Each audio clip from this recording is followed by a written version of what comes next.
সপ্তম শ্রেণীর প্রিয় শিক্ষার্থীবৃন্দ, তোমাদের গণিত বইয়ের 37 পৃষ্ঠার সংক্ষিপ্ত প্রশ্নের উত্তর 6 ক, খ, গ তিনটি অঙ্ক সমাধান করে দেখাবো। ক বলছে, অমি ও সুমির মধ্যে 60 টাকা ভাগ করে দেওয়া হলো। অমি সুমি অপেক্ষায় 12 টাকা বেশি পেল, তাদের প্রাপ্ত টাকার অনুপাত নির্ণয় করতে বলছে। তো দেখো 6 ক, যে ধরি, যদি আমরা লিখি ধরি সুমি পেল সমান সমান ক টাকা,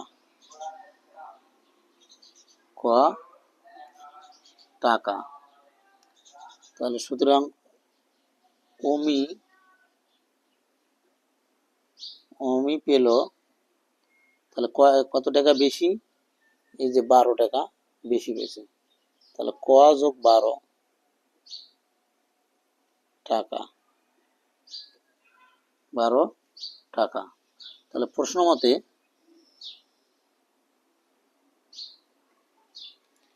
দুইজনের এই যে ওটা আসলে 60 টাকা, তাহলে ক যোগ ক প্লাস 12 সমান সমান 60, বা একটা ক দুইটা ক যোগ 12 সমান সমান 60, বা তাহলে 2 ক সমান সমান 60, এই জায়গায় যোগ থাকলে পাশে যা বিয়োগ হয় 12, তাহলে বা 2 ক সমান সমান 60 থেকে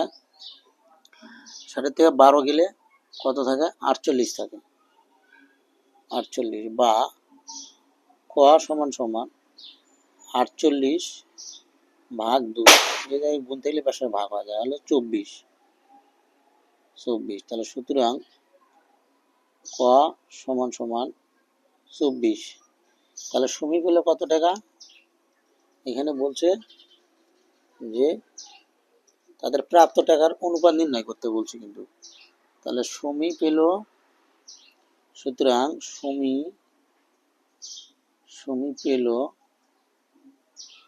সুমি পেল কত? 24 টাকা। এই যে সুমি পেল হলো 24 টাকা। তারপরে অমি পেল আছে কত? ক যোগ 12 টাকা, কর মান আছে কত? পাইলাম আমরা 24 যোগ 12 টাকা, কত হলো? 36 টাকা। এটা বলছে তাদের প্রাপ্ত টাকার অনুপাত। তাহলে প্রাপ্ত টাকার অনুপাত যদি আমরা লিখি, সুতরাং প্রাপ্ত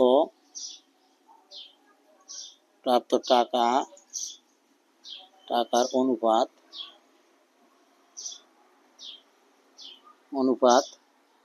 কত হবে? 36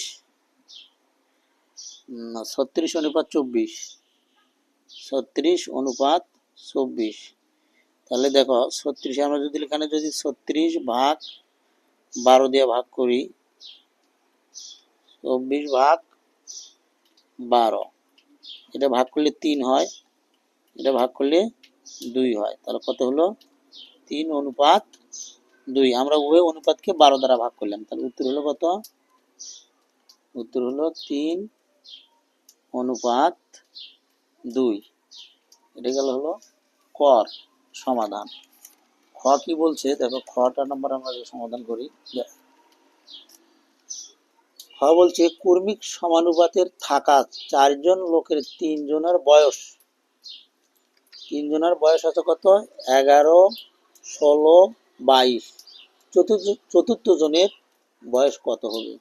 কর্মিক সমানুপাতের যদি আমরা সূত্র প্রয়োগ করি, 6 ক, তাহলে প্রথম জন বা প্রথম রাশি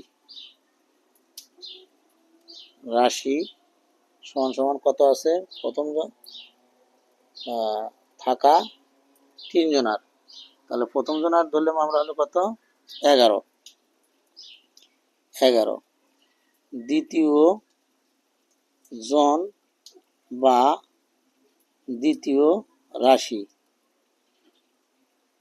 দ্বিতীয় রাশি, দ্বিতীয় রাশি কত এদের 16, 16।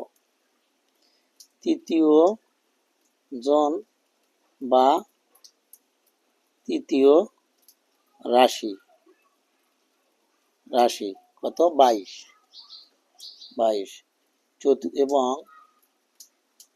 চতুর্থ জন বা চতুর্থ রাশি, রাশি নাই মানে হট কত বাই করব আমরা। এখন আমরা জানি কর্মিক সমানুপাতের, আমরা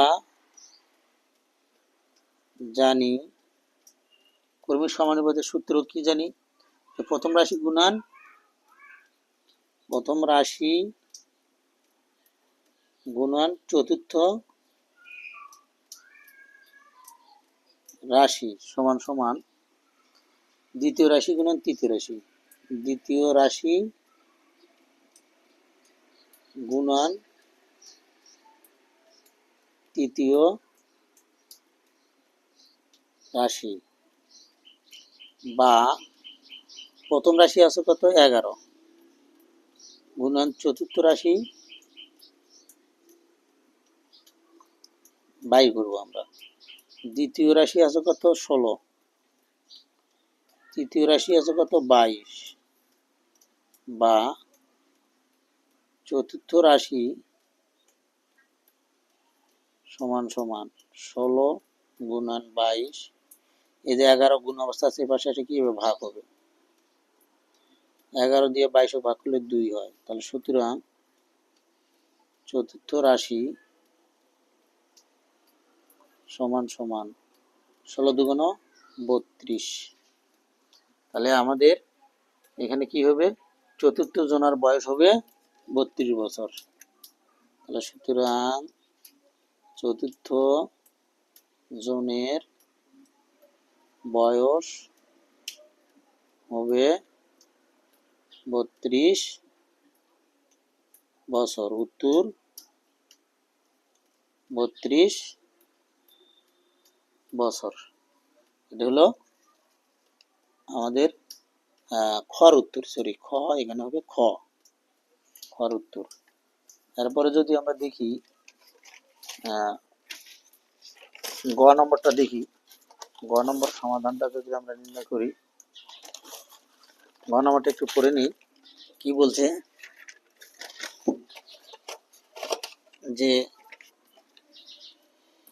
একটি দ্রব্য 120 টাকা ক্রয় করে 20 টাকা লাভে বিক্রয় করলে ক্রয় মূল্য ও বিক্রয় মূল্যের অনুপাত নির্ণয় করো। তাহলে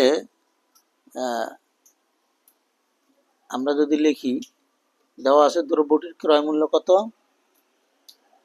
দ্রব্যটির ক্রয় মূল্য হলো 120 টাকা, 6 গ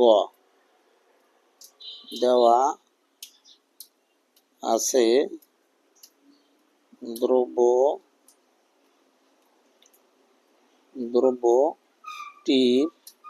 ক্রয় মূল্য, দ্রব্যটির ক্রয় মূল্য 120 টাকা। তারপরে 20% লাভে বিক্রয় মূল্য, 20% লাভে বিক্রয়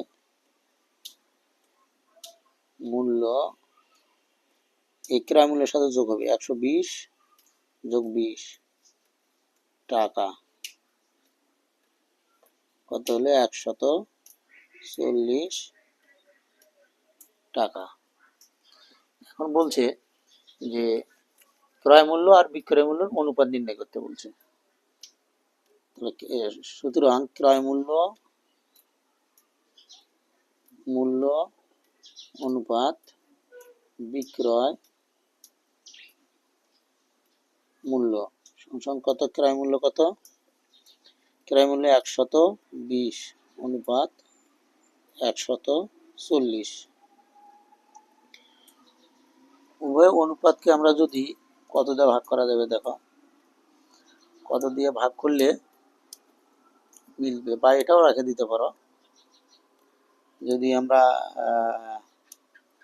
দেখো 120 ভাগ করি, কত ভাগ করা যায় চিন্তা করো। যদি আমরা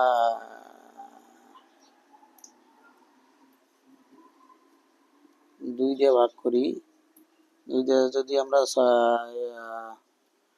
2 দিয়ে ভাগ করলে হবে, 2 দিয়ে যদি ভাগ করি তাহলে এখানে হবে 60, আর এখানে হবে কত, 70। তাহলে এখানে 60 অনুপাত 70, তাহলে 60 অনুপাত 70। এখানে যদি আবার যদি দেখো, যদি 20 দিয়ে টোটাল ভাগ করা যায় তাও হবে, বা এটা রাখলেও হবে। এটাই উত্তর দিয়ে দিই, উত্তর 60 অনুপাত 70। এটাই। খুদা হাফেজ।